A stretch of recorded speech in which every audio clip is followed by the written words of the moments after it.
दुकानें लिए हुए है मेरी, 2 दुकान ली हुई है उससे। हाँ, दुकान ली हुई है, 2022 में ली थी, वो लैंड ग्रैबिंग में चली गई है। तो उसके लिए मैं बोल रहा हूँ तुम ये दुकानें वापस ले लो और मेरे को पैसे वापस दे दो। वो बात से डिस्प्यूट चालू हुआ मेरा। टोटल पेमेंट कितना दिया था? 35 लाख करीब। 35 लाख का पेमेंट आपने किया? हाँ, बाबा और आकाश, और बाकी जो है इन्वॉल्व वो तो शायद तपास में निकालेंगे जो भी होंगे।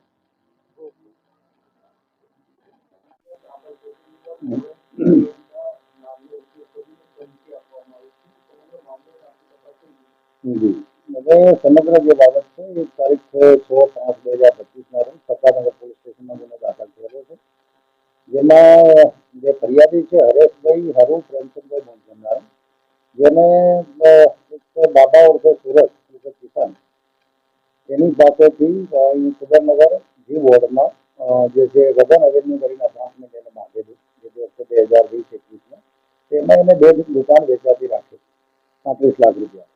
પછી કંઈક આ જે ફરિયાદીને ખબર પડી કે ભાઈ 2023માં એને ખબર પડી કે ભાઈ આ જે અપાર્ટમેન્ટ છે આખું ઇનલીગલ છે, ગેરકાયદેસર છે।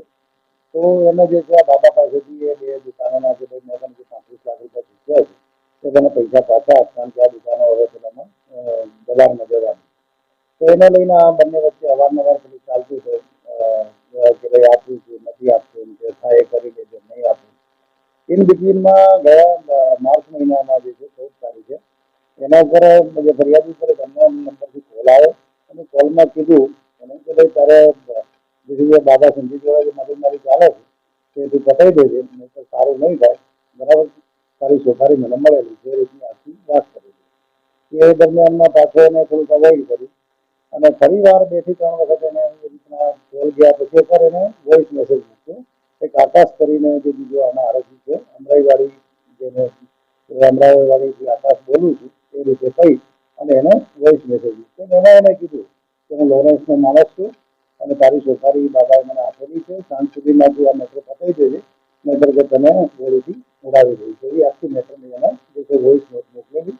જે વોઇસ નોટ આધારે અને એને અલાયદાજી એને એની પાસેથી જે છે 15 રૂપિયા પૈસા માંગેલા, જેમાં એને અલગ અલગ એકાઉન્ટથી અત્યારે જે આપણી આમાં જે ફરિયાદીને કહેવા મુજબ અલગ અલગ એકાઉન્ટમાંથી એને ગૂગલ પેથી અને બીજી રીતે 1 લાખ રૂપિયા સુધી આ આકાશને આ કામના ફરિયાદીએ આપેલા છે।